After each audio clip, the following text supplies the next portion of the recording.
Fixing systemic racism will solve the issue, but that's complicated, unfortunately. Well, yeah. Well, I think primarily getting rid of the illicit drug market would probably be the biggest thing. But I think in the U.S., incredibly strict gun control. Like, what the fuck does that mean, buddy? If these fucking like 13, 14-year-old kids have firearms, what can you do to prevent them from getting firearms? Like, it's just make it strict. Like what? What's going to prevent them from getting a hold of a gun? So it's messed up. I can't blame any of these kids for illegally possessing firearms, because if they don't have a gun, well, they're going to be one of these kids who get shot and killed. Like, they're just that much more likely to get shot and killed. And then if they carry a gun, and the police, find a gun on them, oh, well, you're going to get fucking 10 years. It's like, okay, well, better than dead, I guess. There's no winning. It's really messed up. Known on the streets as J-Rip or J-Rip-K. He was a young affiliate of the Cribs from Sevside, and according to the police, he was at the scene of Ty Swish's murder days before.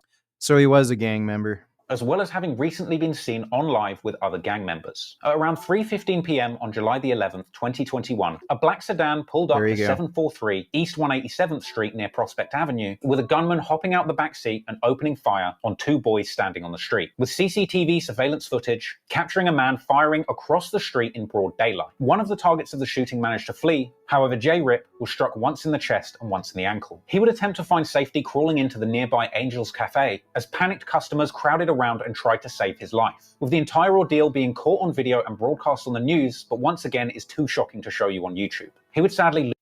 How many midgets do you think you could take at once?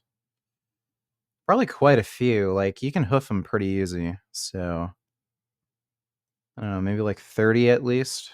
Lose his life en route to the hospital, being pronounced dead on arrival, with this situation being made all the more tragic by the fact that he would lose his life only weeks before his 14th birthday. Police marked multiple.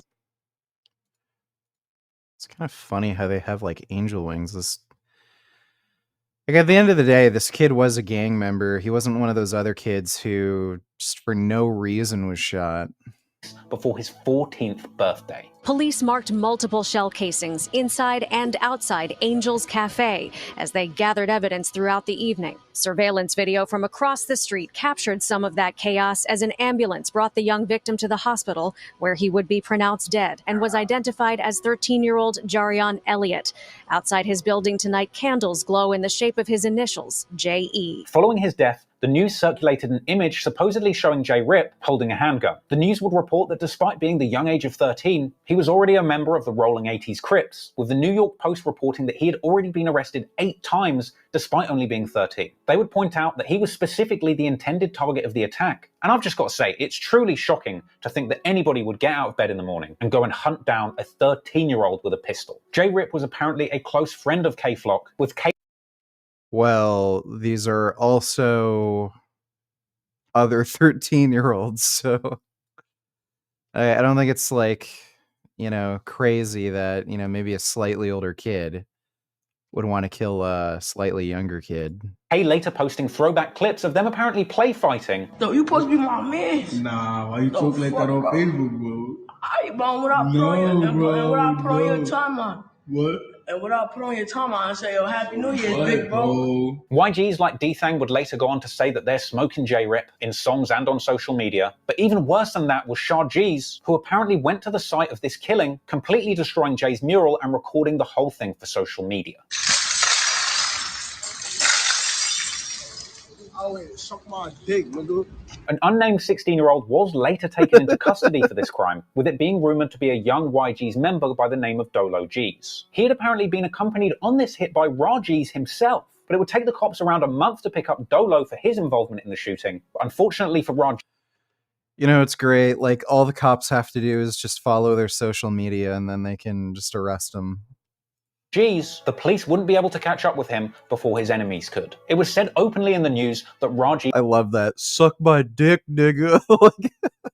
That was great. He was a member of the YGs and apparently present at the killing of J. Rip, and if the police knew this, then the ops certainly did too. And apparently, less than 10 hours after the killing of J. Rip, on July the 11th, 2021, a 16-year-old Raji's, real name Ramon Gil Medrano, was on the way to a recording studio. At around 11:35 p.m., he found himself sat in the back of a cab at East 187th Street and Valentine Avenue in Mount Hope. And it was here, sat in the back of the cab, when he is ambushed by two young men on scooters who open fire into the car, shooting him in the head and chest, leaving him dead instantly. But to make things even more shocking, the cab driver's CCTV passenger camera was on at the time of the hit, capturing Raji's assassination in full HD with audio. A truly shocking clip, which once again is far too violent to show you here.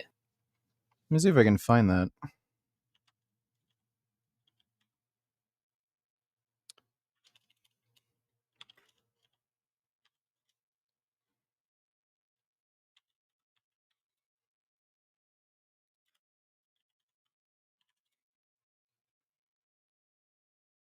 Did somebody fucking post it on WorldStar? Ah, shit. Somebody posted on WorldStar.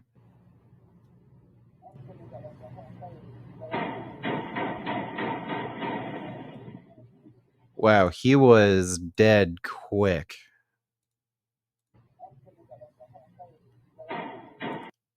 It looks like they shot in the head first. Wow. That cab driver's like, holy fuck, dude.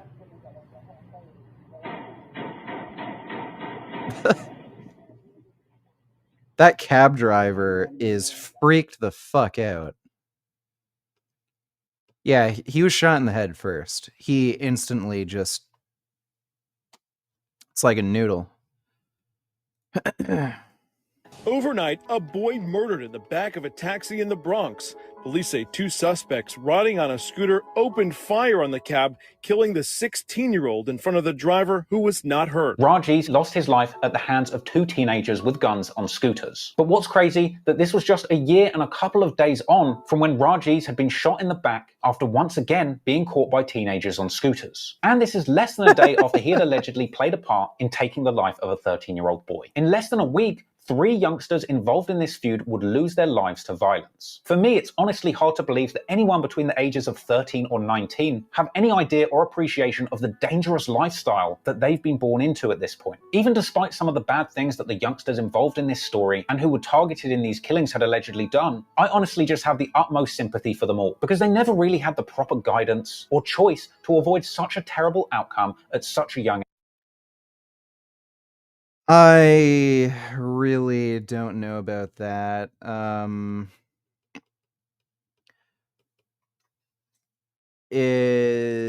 Most people aren't gang members, right?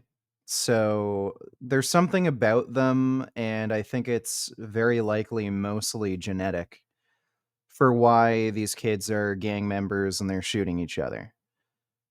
Like, again, most of the people who live in this area, most of the kids growing up there, they're not joining gangs and are shooting each other with guns and starting fucking beefs on fucking Instagram and shit.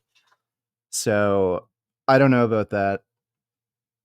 Age. No matter what they've done, they or their families just don't deserve to go through this. And it's very hard to place the blame on a 13-year-old who's been sucked and groomed into the gang lifestyle for what happened to him. From here, surviving members like D-Thang would mourn the loss of his friend Rajiz, with other members making long posts on social media mourning the loss too. Meanwhile, the ops like K-Flock, who had just been beefing with Rajiz only days before his killing, would brag that they're smoking on rah-rah, with others tagging K-Flock's music specifically to taunt and mock Rajiz and the YGs. Others would point out the fact that Rajiz had apparently said on social media that he'd been smoking on J. Rip after his death, with some suggesting that now Rajiz would get the opportunity to meet J. Rip. Moolah G's would later rap in a leaked track called Shake It with a fire beat sampling Akon's Bonanza, referencing Rajiz being left dead in the car. Bori 300 would rap on the same song that Ra Ra caught a headshot, with Dougie B going on to say that people can talk on J. Rip, but look what happened to Ra Ra, suggesting that they're smoking him like the weed strain Zaza. Anywho, these back-to-back slayings were massive news in the Bronx community. The New York Post pointed out that the Bronx shooting rates had doubled between 2020 and the same period in 2021, with there apparently having been at least... Shut up! Yeah, it's because they're starting beefs with each other online. That's why. They have nothing to do because of the pandemic. 380 shooting victims in the year up to that point. They reported. Do you think firearms buyback programs would have any success? No. Firearms buyback programs are fucking retarded, and they do nothing but cost taxpayer money. The people who would take advantage of the firearm buyback program aren't the fucking people shooting each other. So, I've there's only two types of people who opt into firearms buyback programs. People who buy $180 high points and sell them to the police for 250 or 300, whatever the price is, and people who have hand-me-down guns passed on from relatives who died or something, and they have no interest in firearms, so they just give them to the police. That's the only people who opt into buyback programs. You can look at any country that's enacted an NFA and had buyback programs. Generally speaking, only about 20 to 30% of people even opt into buyback programs. That's what happened in Australia. Only about 20-30% of people opted into the buyback program. And again, they're all people who tried to either con the police, who are offering, like $300, $400, $500, depending on the gun, for the buyback. And they'll just give them like these old piece of shit, fucking barely working guns that they got for nothing, so that they can get like an extra $300, $400 for free. Or people who, again, have hand-me-down guns from relatives, like their grandfather died, something like that. That's the only people who ever opt into buyback programs. What's that going to do when it comes to fucking crime and firearms violence? Jack shit. So your fucking tax money is going to buy guns from fucking idiots who are either conning the fucking police or just have hand-me-down guns that they don't want, and that's doing absolutely fucking nothing. How about giving me free fucking money? It's just bullshit.